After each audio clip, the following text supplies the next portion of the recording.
Hey yo guys, what's up and welcome back to Two Toe Tags and Metal Reviews, and today we're getting our final review of Alföld by Thy Catafalque.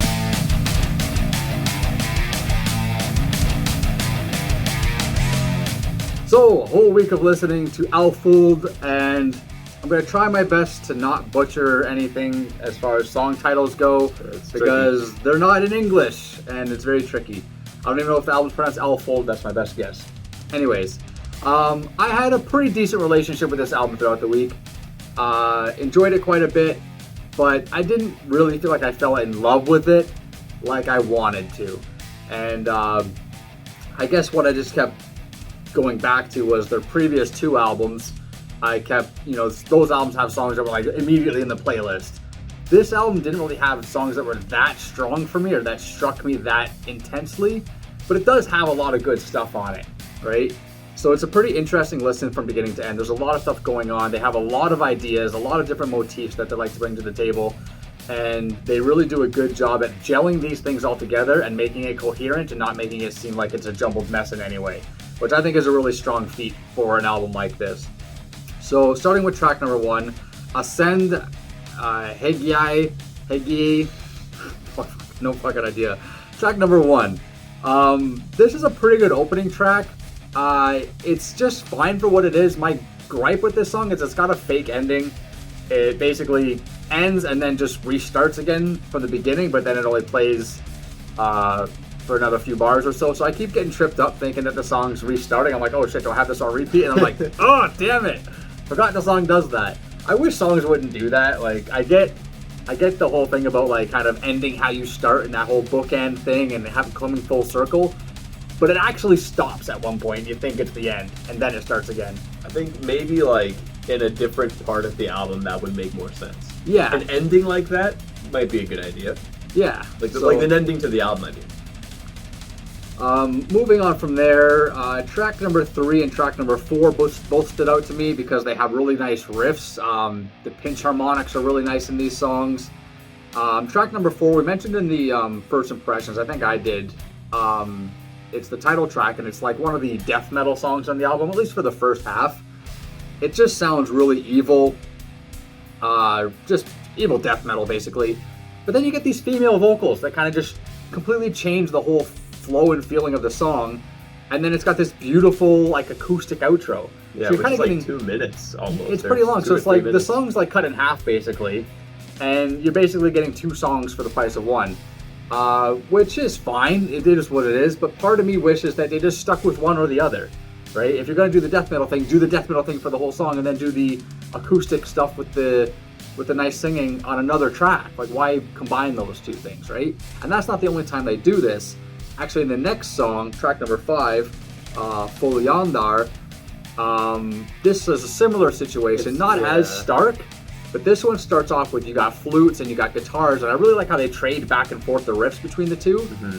But then the second half of the song, you get strings like violas or violins or something like that. It's like, almost kind of like it just changes to a completely different song. It does, and like that's my point. Is like, why do that? Why not just make a separate song altogether?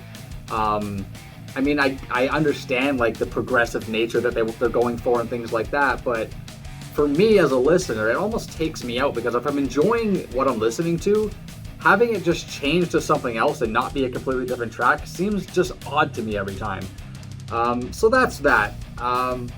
Track number 8, Sirius.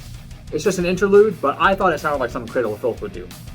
It's just want to point that out, reminding us of like old, like Median era Cradle of Filth, like one of their interludes. It had that kind of vibe. It's funny you saw it that way. When I first heard that track, I was thinking Stradivarius. Like, kind of reminded me of Episode a little bit. Okay. So it's interesting how stark the contrast is of what we were reminded of. Yeah, I think it all boils down to your own experiences and your perspective, right? So, right, that's I draw from my perspective, you draw from your perspective. That's just how things work. But I think I'm going to end off with the what I thought was the highlight track of the album, was the last track, Nima Vermek. I thought this song was super rad. I thought the grooves in this song were really catchy. Just as a whole, the song was really cool. It reminded me a bit of Bloodbath in the bridge area, specifically Eaton, which is Bloodbath's biggest hit. I don't know exactly what it was. It could have been the the rhythmic grooves, or I'm not sure what it was that reminded me of it, but every time I listened to it, I was like, oh, this kind of sounds like Eden. That's really cool, because I love that song. It's really rad. But yeah, I feel like this album kind of starts off okay, gets a bit stronger, then kind of rides a bit of a mediocre wave, and then finishes off nice and strong. So that's my thoughts. A few of the other songs that I didn't mention were kind of just like, they kind of just happened. Couldn't really think of much notable to write about them. But I'm curious to hear TV Fisher's thoughts. So, well, it didn't take long for me to kind of change my starting point with this album. Obviously, first few listens, for first few days, I would just run the album straight through, right? But then it didn't take long for me to get to a point where I would just start on Folyandar, like most times I'd put on this album. Because skipping the first 4 tracks. Well, I'd put it on shuffle. Okay. Like, I would put it on shuffle, but I would start there. Start there, because that was your highlight. Because that was the song from this album. And I understand that it's kind of annoying that it's one song stops and then pretty much a completely new song starts all within one track, but I do think both of the sides of this song are good enough to contribute to a fantastic song. Like, the whole thing, every time that song comes on, oh, this song's badass, this song's super sick, it sounds super duper cool. Love it every single time. The flutes sound so cool. Like this, the first half sounds like something you hear in a video game. You are exploring a jungle, and it's super duper cool. Like the atmosphere that first half creates. Second half is awesome grooves. Like it's just overall just such a strong song from start to finish. I was kind of having issues with the first 2 tracks, and it's kind of weird. For a while, I couldn't tell them apart. I would put the album on, and I couldn't tell. I'm like, oh, we're in the second track already? Like, I didn't even notice. Same for me. Did not even notice. Yeah. But then I noticed one thing that made the second track completely stand out from the first. What's that? In the end section of the second track, there's a melodic line in the background. That melodic line is the melody from the interlude near the end of the album. Same exact melody. And I thought that was so cool, because I'm like, what the hell? Like, the second track and the second last track directly connected to each other that way. And it's like, okay, like, that's awesome. Cool. Like, what the heck? So, I liked that a lot. That was a cool thing that stood out. I don't know if I agree with the title track being essentially in the middle of the album. Because not only is it this big 9-minute long song, it has this acoustic ending that I think is the most fitting to be the end of the album. Yeah. I think you have that big epic closer and then just have it finish with like 3 minutes of acoustic guitar. I feel like that's fitting to have as an ending to an album like this. Yeah. But to have it in the middle is kind of weird. And then, although Nena Vermak is a cool sounding song, it kind of ends and you're like, that's it? Mm-hmm. It doesn't really feel like a closer. You're right. It's a cool track. They could have switched those 2 tracks. It would have been a lot more complete sounding. So I think, in a sense, the pacing kind of felt weird, because even though I noticed that cool thing about the second track, I still feel like it would make more sense to have them a bit more separated from each other, because they're both some of the most death metal sounding songs on this record. So you almost kind of forget what band you're listening to for a moment, and then you get some of the more characteristic stuff from Catafalque after that. Yeah. So I feel like it would make more sense to split them up, not only so that they don't sound like they blend together, but also to break up that pacing. So it's like, it kind of feels like, yeah, you got a lot of strong songs, but they're kind of out of order in a sense. But I do think, like, even when I was listening to it on shuffle, the first 2 tracks did sound a lot better, like, when not surrounded by each other. Yeah. Like, I really felt like through listening, it happened a lot. One thing to mention about, I'm going to try, they say it at the beginning of the song, I'm going to try, Silago to Gurgatu. The first half of the main riff kind of reminds me of Wrathchild. I don't know if you got that impression of it at all, but I kind of think, I can kind of hear that, like, I kind of assume that's going to come next. Okay. But it doesn't, you know? Gotcha, yeah. Like, I kind of hear the first half of the Wrathchild riff, which I thought was just a funny thing that I kept noticing when listening to that song. But, it was weird because I felt like, even though this album has a lot of really cool stuff, it has a lot of unique moments, it has a lot of interesting things, I found that it didn't really retain me as strong as I wanted it to.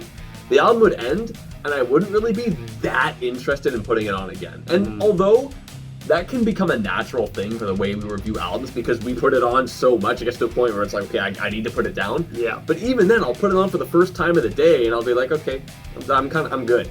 You know, you mentioned it a few times with how when you kind of do first impressions on albums, you'll kind of give it a score of how likely are you interested in listening to it again. For me, this would kind of be lower in that regard, because I'd put it on, it would be done, I'd be like, that was cool, but I didn't really want to throw it on again. Yeah. Like the best albums are ones that you want to listen to more. Like, yo, I need to hear that again. Yeah. Again, the only song that really did that for me was Foil Dar, which, like I said, I love that song a lot.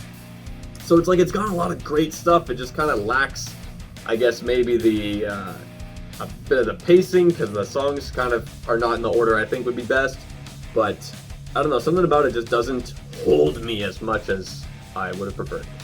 Yeah, you know what, I agree with all that basically, and I made the comparison to their previous two albums, Naive and what was it, Vadak, I think. I can't remember. Something like that. The last two albums were both, in my opinion, miles better than this, because they had songs on there that just gripped.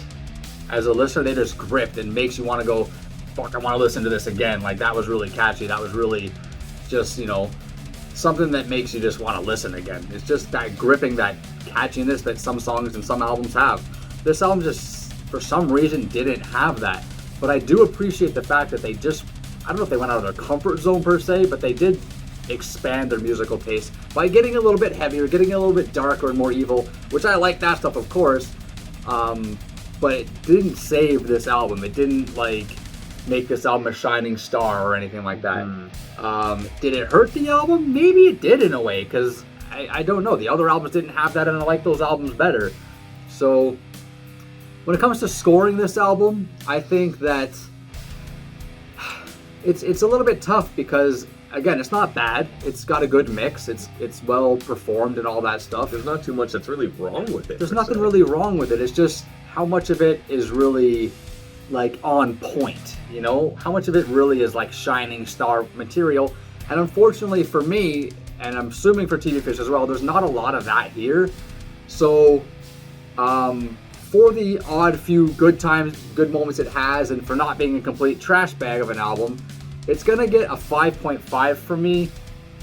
I'm debating whether or not I should go a little bit higher than that, but I feel like it's a nice spot. It's a little bit, maybe a little bit better than average, because it's so kind of eclectic in its choices of ideas and stuff like that. So it gets a little bit bonus for that, but it doesn't really, I had the same feeling as you listening to it. Like I listened to it, I'm like, I'm not really into listening to it again. So it wasn't on like complete full rotation, as you know, constantly. It's like listen once or twice and like I'm good for the day, right? And it's like, that's not a good sign of an album, really. So I think 5.5 for me at least is a fair score. So that's what it gets. Understandable. I mean, we both kind of have a similar feeling here. I just think that, you know, our experience is what it is, but if we try to look at this album as objectively as we can, which is really hard to do. I mean, this is just our opinions. No matter what he says, what I say is going to be subjective. Yeah. I do think, though, that this album has a lot going for it. It has a lot of cool, interesting, and unique sounds with some standout tracks, one of them being a fantastic track. So it's strong. I just feel like it kind of lacks retention, and not really lacks character, but it lacks some songs that really grip you, that really sink their teeth into you and make you think, yeah, that's the track to remember. There's some of these tracks I can't really remember too well outside from a moment or two, or at all, and I'd have to hear them again, even now, even though we've listened to it for a week. Yeah. So overall, though, it's still a good album, because it has a strong foundation that doesn't super duper excel, so I'm going to give it a 6. Pretty close scores. 6 from TV Fish and a 5.5 from myself. So yeah, that's it for this review, guys. Let us know in the comments down below what you guys think of this album. If you like it better or worse than their previous work. I know some of you are hearing about Catafalque for the first time, and yeah, you can let us know how you feel about it after a week of listening. Anyways, guys, that's it for this video. Subscribe if you guys are new to the channel. I'm Vile Self. I'm TV Fish. I'll see you guys on the next one.